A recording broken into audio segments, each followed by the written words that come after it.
Të dashur dëgjues të Radio Maris, ju ftojmë të ndiqni emisionin Lexo Biblën me ne, me komentim biblik nga Don Simo, pikpamje katolike.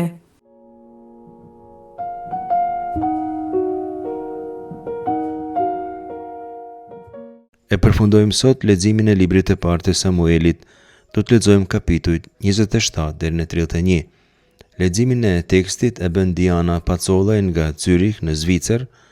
Katekezën për herë të parë tek Lexo Biblën me ne do ta bëj diakoni permanent Orsin Turmalaj nga Dioqeza e New Yorkut në Shtetet e Bashkuara.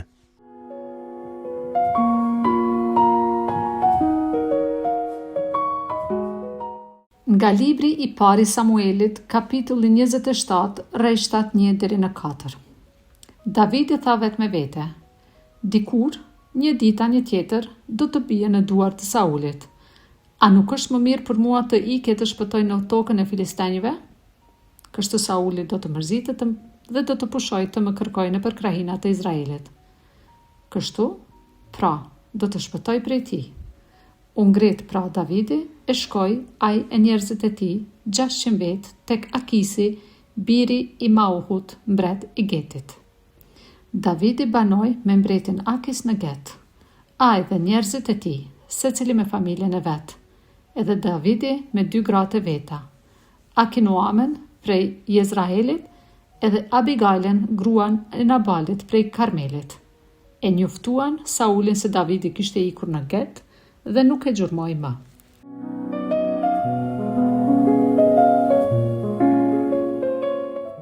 Tregimi që lexuam fillon kapitulli 27 të librit të parë të Samuelit, tregon një ngjarje shumë të papritur, që edhe nuk është e lehtë të shpjegohet nga ana teologjike. Davidi, i përndjekur nga Sauli, siç kemi thënë herën e kaluar, i kalon kufijtë e Izraelit dhe kërkon strehim tek filistejt. Davidi ka pas 2-3 mundësi ta vriste Saulin, 2 shumë të qarta. Te kapitulli 24 që e lexuam herën e kaluar, ai ja fali jetën në Ein Gedi, kur Sauli shkoi në shpellë për nevoja fiziologjike. Një rast tjetër të njohur që mund ta lexoni në Bibël e gjejmë tek libri i parë i Samuelit kapitulli 26 në ngjarjen që në shkretëtirën Zif.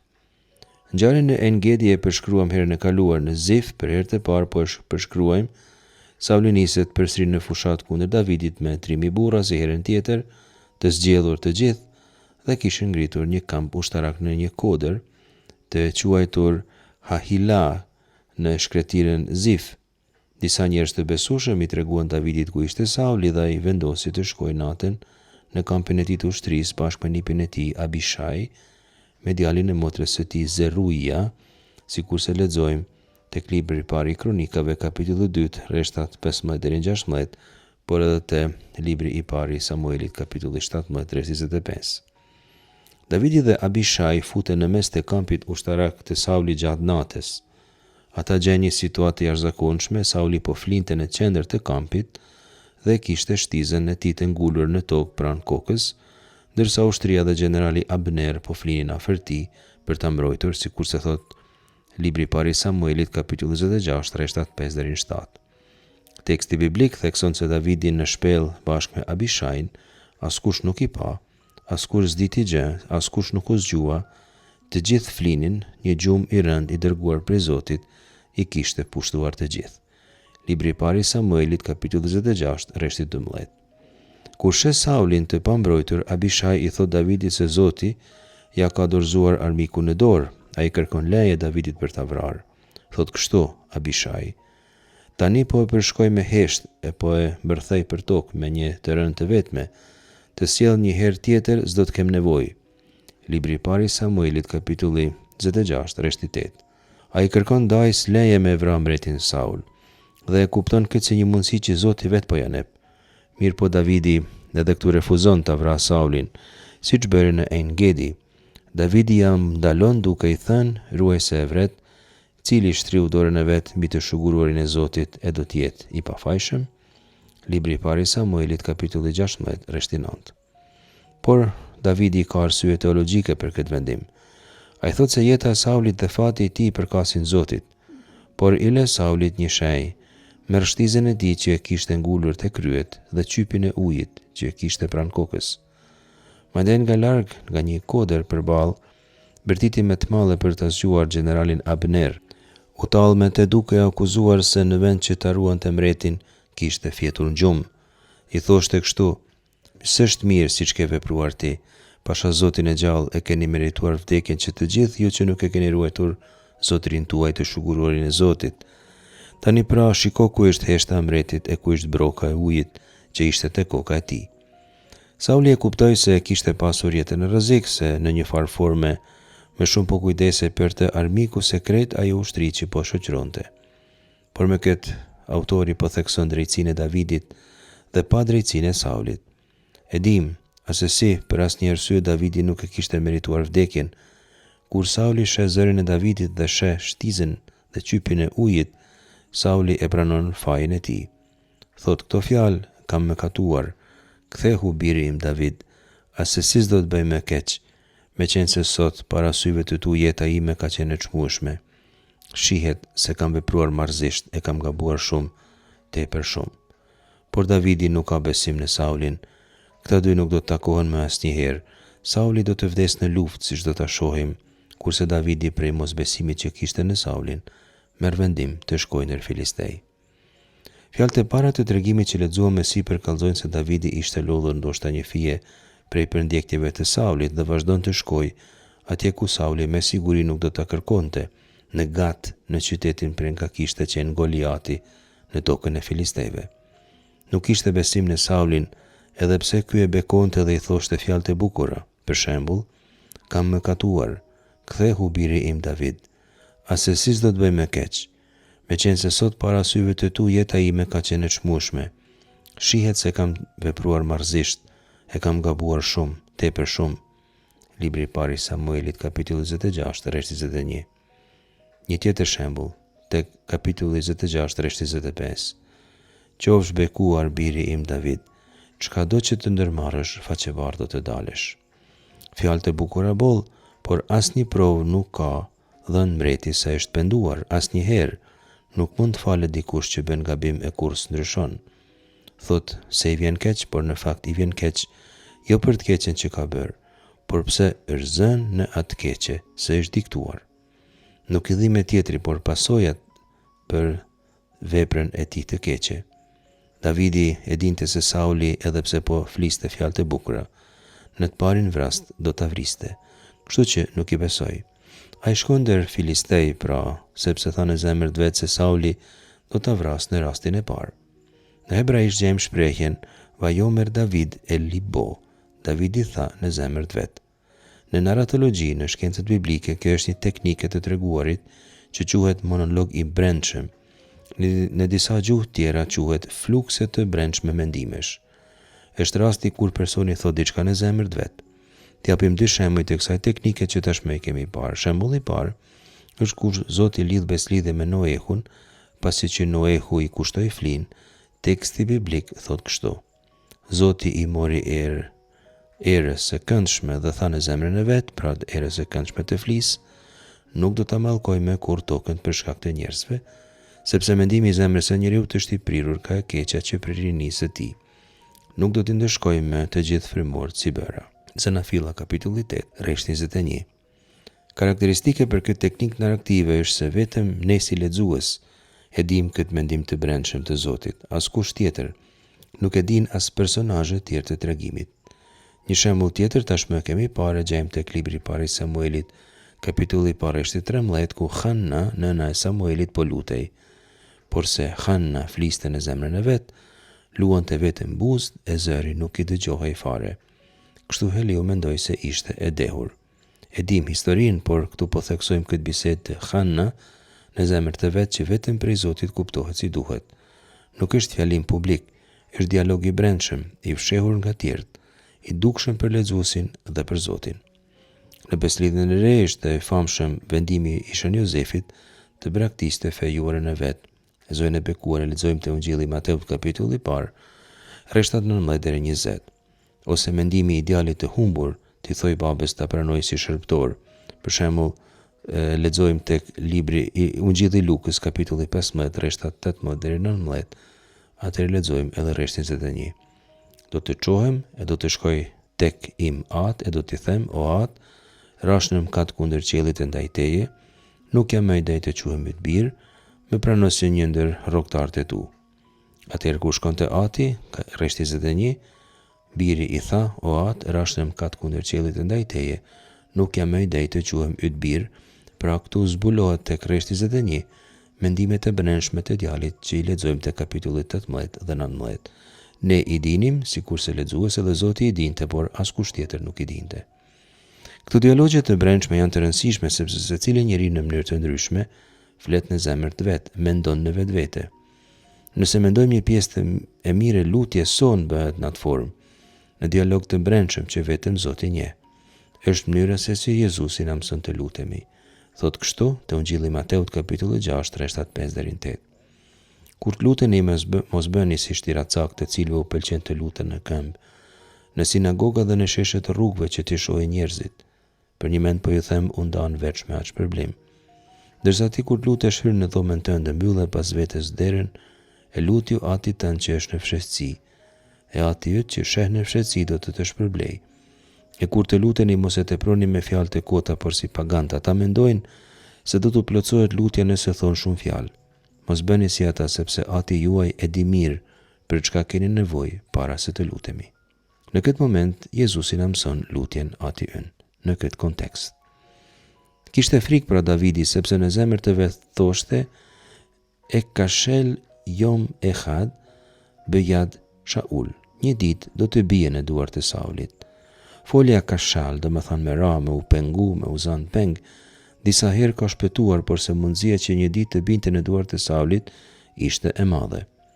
Ky argumenti themeluar në logjike njerëzore përjashton disi premtimin hynor.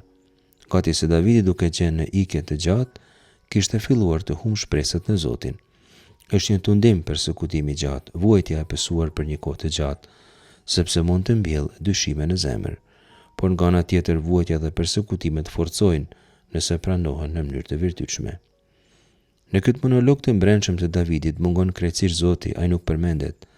Në kapitujt e mëparshëm, nëse lexojmë kapitullin 23, rreshti 2, rreshti 4, rreshtat 9 deri në 12, por edhe kapitulli 30, rreshtat 7 deri në 8, Davidi konsulton Zotin para vendimit të madh.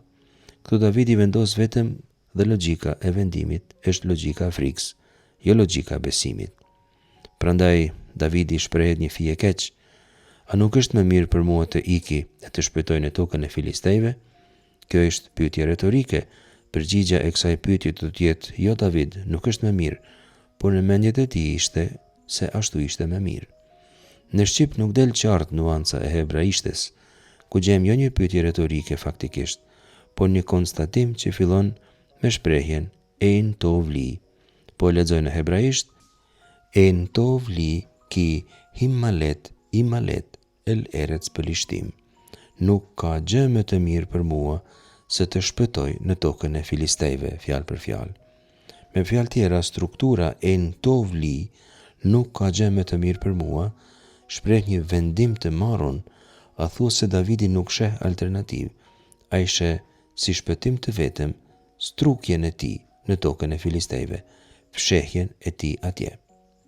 Eretz Pelishtim, pra është toka e armiqve, toka filistejve. Davidi po rrezikon të humbë marrëdhënien me popullin e vet. Ishte i lyer mbret, por ishte si një mbret në ekzil. Zoti e kishte zgjedhur si bari të popullit të vet, por ai po rrinte me popull tjerë, me ata që kishin pretendime ndaj tokës së premtuar prej Zotit. Nga njëra ana e kishte të drejtë se Sauli nuk mund ta përndiqte ndër filistej, por nga ana tjetër nuk është zgjidhje strukja ndër ta. Nuk justifikohen zgjedhjet që bëhen duke u mbështetur në aspekte të caktuara kryesisht të përzgjedhura ndër ata që më së shumti u përgjigjen dëshirave tuaja. Realiteti duhet parë mundësisht prej aspekteve nga më të ndryshme, sipas mësimit të autorit deuteronomistik, nëse diçka duhet zgjidh në bazë të kriterit të besnikërisë ndaj beslidhjes. Shpresa se do ta shpëtoj jetën mbretëria armike është një formë holl idhujtarie. Kemi idhujtari kur zgjedhim gjëra ose persona që ta zëvendësojnë Zotin dhe këto elemente, gjëra ose persona, i quaj mike duke i pas armike. Reshti 4 tregon se Davidi arriti qëllimit, e njoftuan Saulin se Davidi kishte ikur në Get dhe nuk e gjurmoj më. Rezultati i llogaritjes së Davidit është i saktë. Sauli heq dorë prej përndekjes, por këtu do dallojmë strategjinë ushtarake prej besnikrisë së beslidhjes. Davidi do të qëndrojë te Ahish, mbreti i Gatit, por pas 7 vitesh do të rrezikojë të fillojë luftën kundër Izraelit. E lexojmë tek kapitulli 28 rreshtat 1 deri në 2 ose tek kapitulli 29 rreshtat 1 deri në 11. Ai pra atje mësohet, integrohet, Gati asimilohet. Është rasti klasik kur një gabim që ndodh sporadikisht, sa do i rrezikshëm dhe i papranueshëm qoftë, nuk është aq i rrezikshëm sa është kur gabimi bëhet ves, kur personi ja përshtat gabimit të vet, karakterin e vet. Nuk kam kat më të madh se atë mëkat që njeriu e konsideron asisoj që të mos mund të jetoj pa te. Mbreti i Izraelit bëhet armiku më i madh pra i Izraelit, ose më mirë të themi, rrezikon të bëhet i tillë. T'japim tani 2-3 shpjegime teologjike që nxjerrin prej këtij tregimi. I pari është se llogaritë njerëzore përfitore nuk mund ta përjashtojnë Zotin asnjëherë. Tek libri i parë i Samuelit, kapitulli 24, verset 13, Davidi i shprehur kështu: Zoti gjikoft ndërmjet meje e teje, Zoti u hakmart për mua mbi ty, sa për mua unë nuk do të ngrej dorë mbi ty. Është rasti kur kishte falur Saulin, e shprehur plot me besim në Zotin. Edhe kemi raste tjera se Davidi përpara nuk ishte bërë asgjë pa konsultuar Zotin, kurse tani vendos pa pyetur Zotin as pak. Davidi gabon, por ka një karakteristikë ky personazh i veçantë. Ta themi tani dhe do të përsërisim sa herë. Dikur e pranon gabimin dhe pendohet, kthehet gjithmonë. Tema 2 teologjike është tema e frikës. Frika është e rrezikshme. Frika është fuqi shkatërruese. Monologu i brendshëm që lexuam tek rreshti i parë tregon realitet. Sauli mund ta kapte një ditë dhe nëse do ta kapte, me siguri do ta vriste. Frika kështu e çon Davidin të marrë vendime të gabuara. Pika 3, kur njeriu vendos pa kërkuar vullnetin e Zotit, merr vendime asisoj që kanë pasojë jo të mira dhe për të rregulluar këto pasoja ka nevojë kohë të gjatë. Vendimet e marruna pa frymëzimin hyjnor e lën njeriu mrapa. Nëse lexoni librin e parë të Samuelit, kapitulli 27 deri në 30, do të shihni se shumë komplikimet pa nevojshme i ndodhin Davidit vetëm për arsye të përjashtimit të Zotit prej llogarive të veta. 7 vjet e 4 muaj qëndron në territorin filiste. Kapitulli 27 rreshti 7. I ndodhin intriga me Ahishin, djalin e mbretit në Gat. Kapitulli 27 rreshtat 8 deri në 12. Rrezikon nga tres kundër Izraelit, e thame, kapitulli 28 rreshtat 1 deri në 2. Para betejës në Gilboa, filistejt që po i mendonte miq, i dalin armiq. Këtë lexojmë te kapitulli 29, si dhe komplikime tjera që mund të lexohen te kapitulli 30. Pra njeriu gabon, por Zoti e mbron gjithmonë. Ky është një mësim tjetër, dhe një mësim i rëndësishëm. Nuk është asnjëherë vonë me u pendue me u kthyt nga Zoti. Ku njeriu të kthej për një mend, Zoti do ta pranojë për një mend. Por kujdes, sa më shumë që njeriu qëndron në gabim, aq më shumë i dobësohet vullneti të përmirësoj dhe do ta ketë shumë të vështirë të heqë dorë prej vesit në të cilin ndodhet. Duhet bërë gjithçka që të pengohet vesi me qëllim që të mos lëshojë rrënjën e zemrën e njeriut. Është i zorshëm të çrrënjofset cili do ves. Në aspektin antropologjik, Davidi është paradigme se cilit njeri. Autori deuteronomistik nuk e idealizon Davidin, nuk ja fsheh dobësitë e tija. Do ta shohim tek libri i dytë i Samuelit edhe dobësitë tjera të tija. Njeriu nuk është i përsosur. Ky është mësimi thelbësor, as profeti, as mbreti dhe as një njeri tjetër. Asnjë prej nesh nuk jemi të përsosur. Nëse është i vetëdijshëm për dobësitë e veta, njeriu për papërsosmëritë, mund të thuhet se e ka filluar tashmë procesin e përsosmërisë, sepse Zoti e njeh njeriu, e pranon atë gjithmonë nëse njeriu i përkushtohet me krejt vullnetin e vet.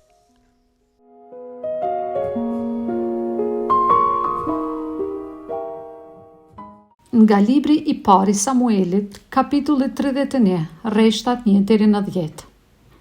Filistejt filluan luftën kundër izraelitëve. Izraelitët morën e ikën para filistenëve dhe mbetën të vrarë në malin Gjelboe. Filistejt u sulen kundër Saulit, e bijve të tij dhe vranë Jonatanin, Abinadabin dhe Melkisuen të bijtë të Saulit. Atëherë, tërpesha e luftës u drejtua kundër Saulit. E morën në shënjestër shigjetarët dhe e plagosën rënd. Atëherë Sauli i tha armbajtësit të vetë: "Nxirë shpatën tënde e më godit që të mos vinë këta paret prerë e të më shpojnë me heshtë e të luajnë me mua." Por armbajtësi i tij nuk deshi. Ishte i tmerruar për së tepërmi. Atëherë Sauli e kapi shpatën dhe ra vetë me turm mbi të. Kur e pa këtë gjë armbajtësi i tij, domethënë se kishte vdekur Sauli, dhe ai u turm mbi shpatën e vet dhe vdiq bashkë me të. Vdiqën. Pra, po atë ditë, Sauli e 3 bijtë e tij, armbajtësi i tij dhe të gjithë njerëzit e tij. Duke parë se u thye Izraeli, se mbeti i vrarë Sauli me 3 djemtë e vet, të gjithë izraelitët që ishin përtej Luginës dhe ata që ishin përtej Jordanit i lëshuan qytetet e veta dhe ikën. Erdhën filistejnët dhe u ngulen në to. Të nesërmet, erdhën filistejnët për t'i plaçkitur të vrarët dhe e gjetën Saulin të shtrirë për tokë me 3 bijtë në malin Gjelboe. Saulit i apren kryet, i morën armët dhe i shëtitën rreth e rreth në për tokën e filistejnëve për t'u akumtuar si ariqen idhujve dhe popull filiste. Armët e tia i vendosën në tempullin e Astarotes, kurse trupin e tij e varën në murën e Betsanit.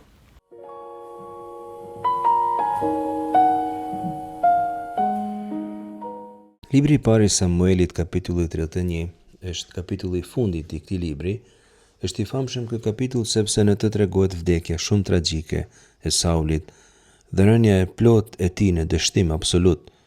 Kjo ndodh në betejën e Gilboa, nga pikpamja e tregimit pas gabimit të Davidit dhe strukjes së tij ndër filistej.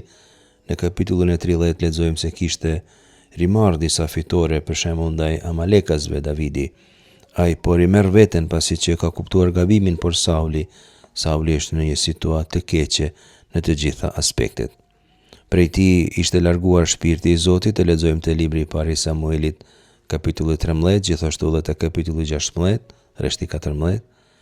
Te kapitulli 28 tregohet se thret prej të vdekurve shpirtin e Samuelit, që ishte një gabim i veçantë sepse këtë ndalon ligji për trirë kapitulli 18, siç e kemi lexuar.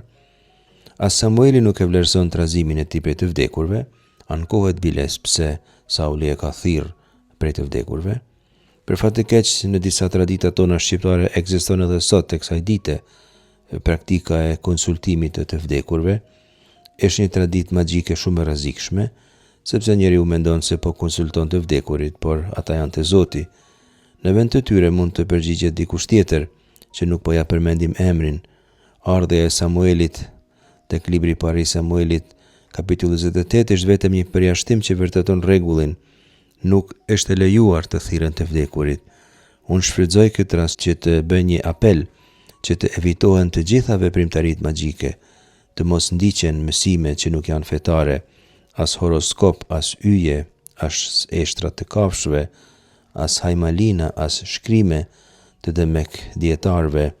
Në të krishterët kena uraten, ruzaren, sakramentet, duke u nisë prej meshës shenjte. Mjaftojnë këto për të arritur shenjtrinë e jetës. Asnjë forcë tjetër nuk ka pushtet kundër kungimit, rrëfimit e kundra lutjes. Tregon libri i parë i Samuelit, kapitulli 28, rreshti 6, por edhe 15 deri në 16, se Zoti largohet krejtësisht prej Saulit, por nuk habitemi kur e njohim këtë personazh jo stabil. Asgjë përveç përfundimit tragjik të tij nuk mund të presim tek libri i parë i Samuelit, kapitulli 31. Ky kapitull thekson të rreshti i parë se filistejt filluan luftën kundër izraelitëve, izraelitët morën, ikën para filistejve dhe mbeten të vrarë në malin Gilboa. Theksohen 3 folje që përshkruan veprimet e izraelitëve: luftuan, ikën, ra në luftë. Ikën u arratisen, tregon se Izraeli nuk qëndron, por shpërbëhet. Të vrarët përshkruhen në hebraisht me fjalën Halelim, që është termi teknik ushtarak për të përshkruar ata që kanë rënë në betejë. Përshkruhet disfat absolute, Derisa Sauli kishte Davidin pranë, ai fitonte, por tani që ka shpall armiqësi me të, nuk ka më kusht t'i ndihmoj. Vendi ku ndodh kjo ngjarje është Gilboa, në pjesën qendrore të Izraelit të sotëm. Filistejt vranë 3 djelmë të Saulit, Jonatanin, shokun e Davidit, Avinadabin dhe Malkishua. Tek libri 2 i Samuelit, kapitulli 1, rresht 26, lexojmë vajtimin e Jonatanit nga ana Davidit. Siç kemi thënë, kishin qenë shumë shok. Jonatani ja kishte shpëtuar jetën disa herë, por edhe ishte djali i madh i Saulit. Jeta e këtij njeriu të mirë ka përfunduar në një mënyrë shumë tragjike. Dikush kush mund të ishte edhe pretendim i fronit të Saulit për arsye të gabimeve të mëdha të babës së vet, jo vetëm se nuk bëhet mbret, por vdes në formë, sikur se tham, shumë tragjike. Rreshti 3 tregon se Sauli në gjetën të plagosur, por jo të vdekur. Pas kësaj, kur Sauli e pa se s'kishte më shpresë të jetonte, kërkoi që ushtarët e tij ta vrasin para se ta kapnin rob filistejt. Mirë po sikur se Davidi as ushtarët e tij nuk e vrasin Saulin, sepse kishin frikë ta vrasin mbretin të shugurorin e Zotit. Për këtë arsye Sauli bëni vetvrasje, gjë që zbulon gjendjen e tij mendore dhe shpirtërore. Arsyeja pse bën vetvrasje, të paktën në atë moment, është që të mos tallen me të filistejt, por në fakt ne e dimë se ai ishte i smur, ishte në gjendje shumë të rënduar shpirtërore. Kjo frikë e Saulit prej talljeve është diçka që e kishte ndjekur ka herë. Ai kishte jetuar për mendimin e njerëzve edhe më herët. E kemi lexuar tashmë tregimin e këngës së grave, kur kishte keq kuptuar edhe hebraishten. Nuk mund të pranonte asesi që opinioni i njerëzve për të mos ishte pozitiv. Bënte gjëra që të lëvdohej për njerëzve. Tregon rreshti 5 që thot kështu: kur e pa këtë gjë, armëmbajtësi i tij, domethënë se kishte vdekur Sauli, pasi që Sauli pra kishte bërë vetvrasje, edhe ai u turr mbi shpatën e vet dhe vdiq bashkë me të. Këto rreshte tregojnë se nuk ishin të gjithë ushtarët si mbreti i tyre, se në rreshtin e atyre që kishin armë kishte edhe persona që ishin të gatshëm të sakrifikohen për mbretin. Ky gjest pra është shenjë besnikërisë absolute. Personi që nuk kishte guxuar ta vriste Saulin gjatë jetës, e ndjek në vdekje, është i devotshëm ndaj mbretit sipas traditës së vjetër ushtarake, sipas të cilës shërptori vdes vullnetarisht bashkë me sovranin e tij. Shembuj të tillë gjejmë shumë në letërsinë e lashtë. Rreshti 7 tregon si përfundon historia e Saulit, tregon cili është rezultati i mbretërimit të tij dhe i vdekjes së tij. Duke parë se u thye Izraeli se mbeti i vrarë Sauli me 3 djemtë e tij, të gjithë izraelitët që ishin për te Luginës dhe ata që ishin për te Jordanit i lshuan qytetet e veta dhe iken. Erdhen filistejt dhe ngulen në to. Pasojat e disfatës në këtë betejë janë të menjëhershme, shprehin kolapsin e plot të organizimit shoqëror në Izrael. Nuk është vetëm një humbje ushtarake, por një kolaps i plot i shtetit. Në vend të izraelianëve erdhen filistejt dhe banuan vendin. Kretë libri pari Samuelit pra përfundon tragjikisht, përfundon shumë keq. Territori i Izraelit bëhet territor filistejsh. Nga ana biblike Zoti është munduar boll, por Izraeli refuzon ta marrë dhe ta përcjell tokën e premtuar për një gjenerate në tjetrën sikurse është e duhur.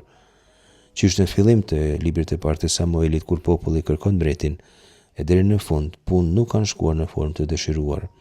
Tani te libri 2 i Samuelit do ta marrë në dorë punën mbreti David. Do ta shohim se si Zoti nëpërmjet tij do ta konsolidojë situatën e Izraelit. Davidi do ta gjejë situatën shumë keq, siç lexojmë te libri i parë i Samuelit, kapitulli 31, rreshti 10. Përveç se filistejt u tallen me mbretin e vdekur, ata armët e tij i vendosën në tempullin e Ashtarte, kurse trupin e tij e varën në murin e Betsan, pra në qytetit Bet-Shean. Hynit filisteje tani zëvendësojnë mbretin dhe armët e tij. Paganizmi është kthyer me forcë në Izrael. Kjo do të jetë detyra e parë e Davidit, kthimin e kultit hynor në Izrael. Nga ana letrare, studiosit kanë vërejtur se kapitulli 31 është ndërtuar si tragjedi me 5 akte. Akti i parë është rënja e ushtrisë, akti i dytë vdekja e djembëve të Saulit, akti i tretë plagosja e Saulit, akti i katërt vetvrasja e Saulit dhe akti i pestë poshtrimi e Saulit pas vdekjes. Ka pra një gradualitet në këtë tregim, një farë enumeracioni. Në aspektin letrar çdo rrest i shton tragjedisë një element narrativ nga një lajm të keq që si përfundim kulminon me tragjedinë kombëtare të Izraelit, jo vetëm të Saulit dhe të familjes së tij. Nga ana teologjike, tragjedia kapitulli 31 është edhe e pritshme, është arritja e asaj që Sauli kishte filluar te kapitulli 13 dhe kishte vazhduar te kapitulli 15. Bindja ndaj Zotit sjell jetë, mos bindja sjell vdekje. Ky është mësimi esencial. Mirë po, kë duhet ta kuptojmë mirë. Sauli përfundon keq jo sepse ka bërë ndonjë mëkat ose ndonjë gabim sporadik, por sepse e ka larguar zemrën prej Zotit krejtësisht. Është larguar prej Zotit në mënyrë të parekuperueshme. Edhe Davidi do të gabojë, do ta shohim, por ai kthehet. Ky është mësimi esencial i këtij libri. Gjithkush gabon, gjithkush mëkatnon, gjithkush është njeri, por mëkati duhet të shndrohet në një shkollë, në të cilën mësojmë jo vetëm çka është e keqja, dhe e keqja është mungesa besnikërisë, por edhe ushtrohemi të jemi të qëndrueshëm. Vdekja e Saulit hap rrugën historike dhe teologjike për Davidin. Libri i parë i Samuelit përfundon me një tragjedi, por me siguri në mënyrë të qëllimshme, ndoshta për të treguar se Zoti fillon historinë shpëtuese, duke u nisur prej rrënojave. Zoti sjell jetë aty ku janë humbur shpresat. Zoti sjell dritë në errësirën më të thellë.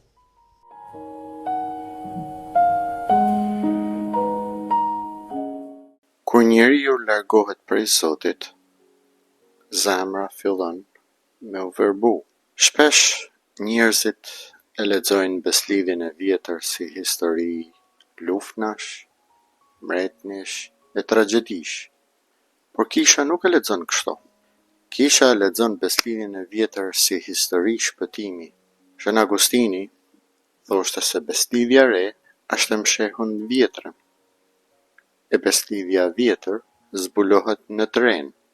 Pranej, kur lexojmë kapitujt e fundit Saulit në librin e parë të Samuelit, nuk po lexojmë thjesht fundin e një mbreti, por po lexojmë çka ndodh me zemrën e njeriut kur largohet pak nga pak prej hyut. Jezusi në Lukën 13 na jep çelësin për me kuptu këtë ngjarje. Nëse nuk penoheni, krejt do të humni po ashtu. Kjo nuk është kërcënim, por një diagnozë shpirtërore. Kapitulli 27 na flet për Davidin që ikën ndër Filisejt. Është ngërgor i madh, kujton se shejtënorët nuk janë njerëz pa frikë apo të zgjellenit e Zotit, por njerëz që edhe kur lkunden nuk pushojnë se ecën drejt Zotit. E kjo mas mirit e shpjegon Davidin. Ai lkundet, por nuk ndahet prej hyut. Davidi ishte zgjedhur prej Zotit, ishte i vajosur, e i premtuar si mret. Megjithatë, e gjejmë të ikë në Filisejt. Pse? Sepse frika kishte lodhur. E këtë duhet me kuptu diçka të rëndësishëm. Bibla nuk na paraqet shenjtnit si superheroj, por si njerëz. Davidi thjesht menon një ditë Sauli ka më mbra. Kështu fillon me u mbështet më shumë llogari njerëzore se sa në premtimin e Zotit. Edhe na bëjmë të njëjtën gjë për çdo ditë kur marrim venime vetëm prej frikët, kur harrojmë lutjen, kur mbështetna vetëm në planifikime njerëzore. Në Luka 13, Jezusi flet për njerëz që shikojnë tragjeditë e botës. Ai thot, mos shikoni vetëm çka po ndodh jashtë, por shikoni zemrën tuaj. Davidi ka frikë, por zemra e tij nuk është myll. Davidi gabon, por ai nuk ndahet prej Zotit. Në kapitullin e 28, Sauli dhe Medumja e ndorit. E këtu në animon Shën Agustini. Zemra jon është e pa qetë gjersa të pushojnë ty.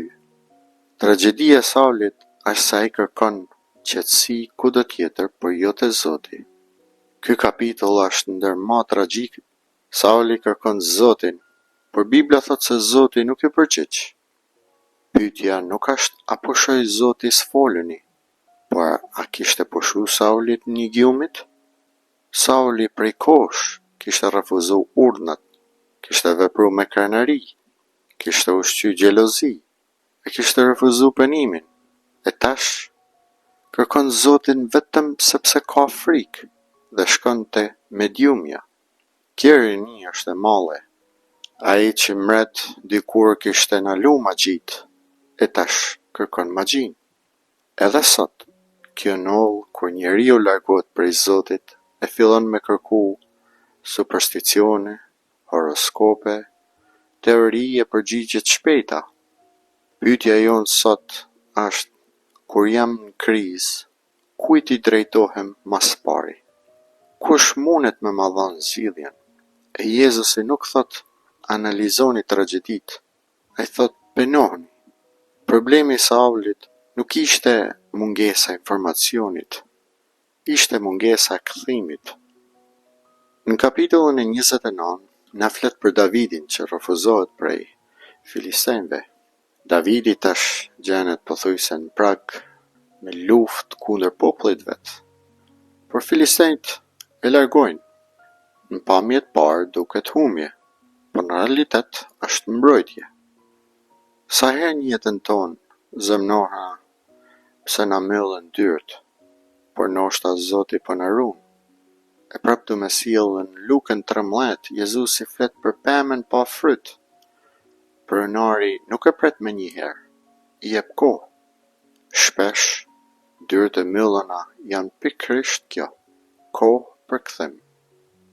Në kapitullin e 30, na flet që Davidi humb gjithçka, por nuk dorëzohet.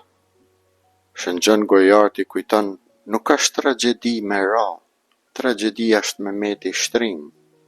Davidi rrëzohet, por ngrihet sepse kërkon forcë në Zotin.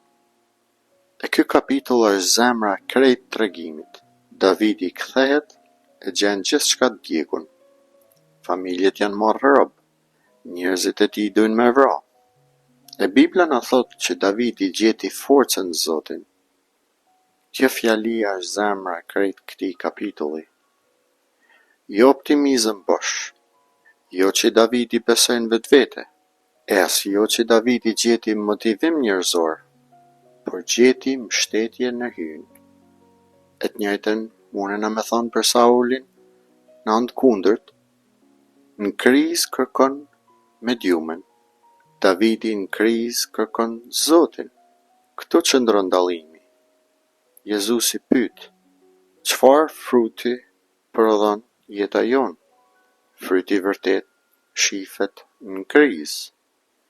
Në kapitullin e 31 na flet për vdekjen e Saulit.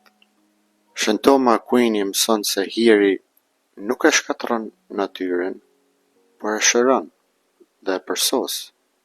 Sauli nuk lejon më u shëru, ndërsa Davidi po. E kjo është diferenca. Sauli vdes, bijtë e tij vdesin, Izraeli thyhet, por duhet me kuptu diçka. Sauli nuk humbi në Gilboa, ai humbi shumë ma herët. Ai humbi kur filloi me justifiku veten, kur refuzoi korrigjimin, kur ushqeu krenarin, kur jetoi pa penim. Prandaj Jezusi përsëri na thot, nëse nuk penoni, penesa, metanoja, nuk don me thonë vetëm me vjen keq, don me thonë ndryshim drejtimi, transformim tërthor, i përmendshëm. Sauli kur nuk bani metanoja, Davidi po. Prandaj njani bëhet tragjedi, e tjetri bëhet mret. Çka na mësojnë këto lexime për kohën tonë? Sot kena teknologji, kena internet, kena informacion, por kena dhe ankth, vetmi, depresion, familje të thyme, lodhje shpirtnore. Problemi modern shpesh nuk është mungesa e informacionit, problemi është mungesa e Zotit, prezente atij. Shumë njerëz sot ngjajnë me Saulin, kanë pushtet, kanë pare, kanë sukses, por nuk kanë paqe, nuk kanë Zotin. Nërsa Davidi na mëson edhe kur humb gjithçka, munesh mos me humb Zotin. Si përfunim në këta 2 kapitull shohim 2 rrugë. Rruga e Saulit, largimi, krenari, verbim, shkatrim. Rruga e Davidit, frikë, ranje, kërkim i Zotit, ngritje. E në Lukën 13, Jezusi vazhdon me na thonë, penoheni, se hy, Allah po në jep kohë. Kjo është shpresa e krishten. Jo se nuk rrëzona, por sepse hy vazhdon me na ngrit. Jezusi nuk pyet a je Saul apo David, por a jem penu, sepse historia e shpëtimit nuk është histori njerëzish perfekt. Është histori njerëzish që mësojnë më u kthy te Zoti. Në fund kësaj katekeze vlen me kujtu edhe një mendim të Papa Franceskut. Hy nuk lodhet kur të i falë. Jena na që lollna të i kërku mëshirë.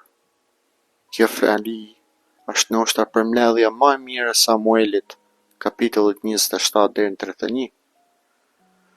Problemi nuk është se hy largohet prej njerit. Problemi fillon kur njeri largohet prej hyut. A dona me u penu e me gjetë rrugën me u kthy te Zoti.